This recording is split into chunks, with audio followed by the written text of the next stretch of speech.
My name is Richard, and I am 62 years old. Throughout most of my life, I held the belief that family was the most important thing in the world. I worked countless overtime hours, gave up holidays, and went without personal comforts for decades, all to ensure my wife and son could enjoy a better life than I had. My son Daniel was always my biggest source of pride. He seemed smart, driven, and from every outward appearance, he was the ideal child. I placed complete faith in him without any doubts. I never even considered the possibility that he could turn into someone I wouldn't recognize. 3 years earlier, Daniel had married Emily. She was an amazing person. She was respectful, diligent, and genuinely caring. She had a way of filling every space with positivity and warmth. My wife loved her dearly. I felt at ease knowing my son had picked someone with strong principles. For some time, life appeared ideal. At least that's how it seemed to me. Then about 6 months back, Daniel arrived at my home looking completely broken. I had never witnessed him in such a state. His eyes were swollen and red, and his voice trembled. He sat at the kitchen table and spoke words that turned my world upside down. "Dad, Emily has left me." I stared at him, puzzled. He described how she had gathered some belongings, vanished during the night, and offered no reason. He insisted she had walked out on their marriage and wanted no further contact. I inquired whether they had argued. He denied it. I asked about her whereabouts. He claimed ignorance. The whole account seemed off, but his obvious distress convinced me. Time went by.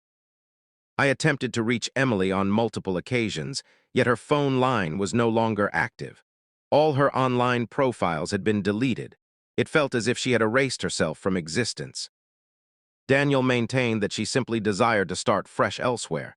In the end, I quit pressing for answers.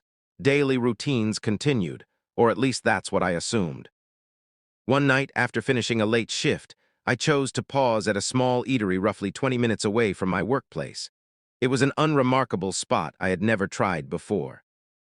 Nothing fancy, just a peaceful place for a meal on my way back. I entered, took a seat in a quiet corner, and started scanning the menu. Shortly after, I heard steps coming closer. I glanced up without much thought, and my entire being went numb. It was Emily. I struggled to accept what my eyes were showing me, but there was no mistake, it was her. However, she appeared vastly different from what I recalled. Her complexion was ashen and worn out. Heavy shadows lingered under her eyes. Her face didn't look ordinary, it showed sheer fear. Then my gaze fell on her belly. She was very far along in pregnancy. At least 8 months, I nearly toppled my chair as I rose to my feet. "Emily," I called out. The tray she carried dropped right away. Dishes crashed and broke on the floor. The whole restaurant fell quiet. She gazed at me with absolute terror in her expression. Before I could utter anything else, she hurried over, clutched my arm firmly, and guided me into a narrow passage near the kitchen area. Her breaths came in short gasps. Her whole frame trembled as if she might faint. Then she uttered something that made my heart skip a beat. "Please don't mention to Daniel that you've seen me." I looked at her in shock. "What do you mean?" I asked. "Daniel told us you vanished months ago." She broke down in tears immediately. Genuine, heavy sobs that she couldn't control, and that's when the real story emerged.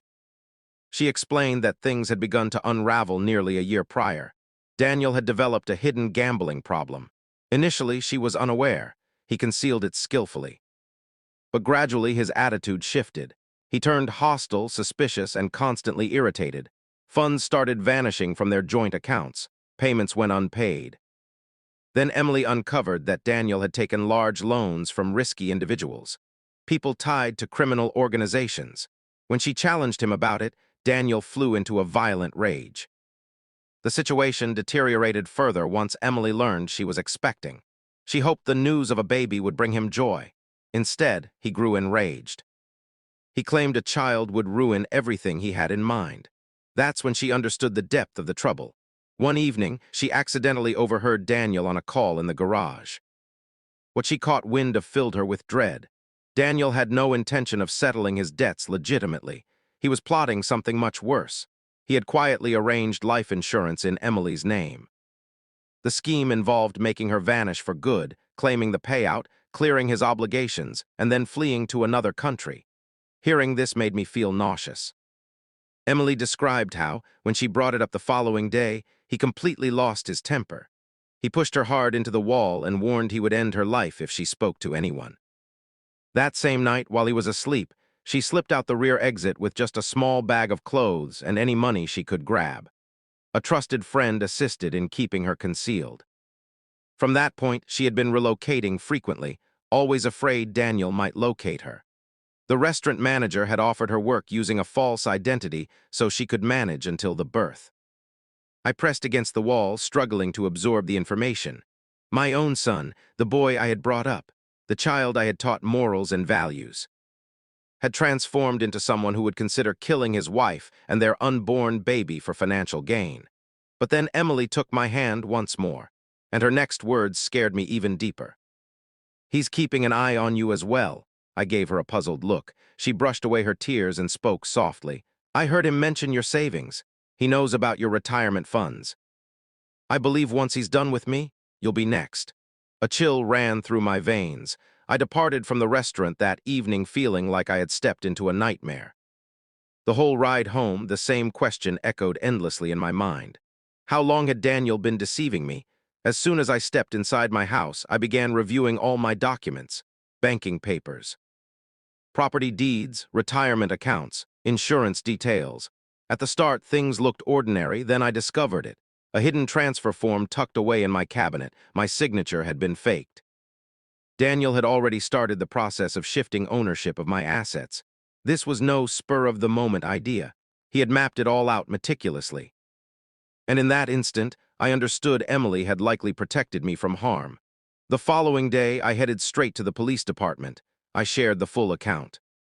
Emily consented to provide her statement in private.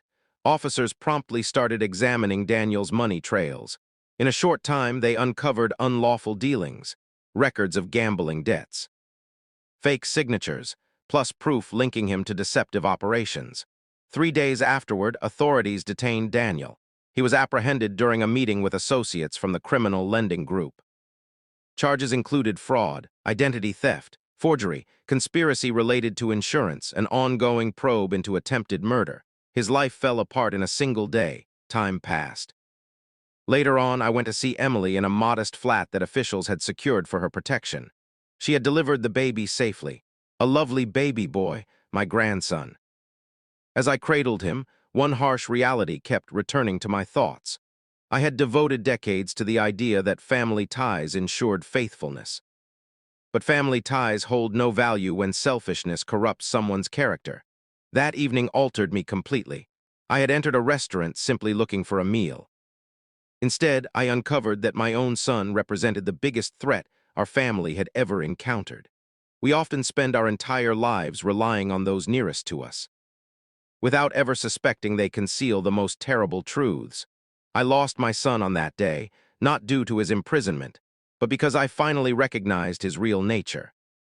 And I absorbed a lesson that will stay with me always. The most profound treachery doesn't originate from outsiders.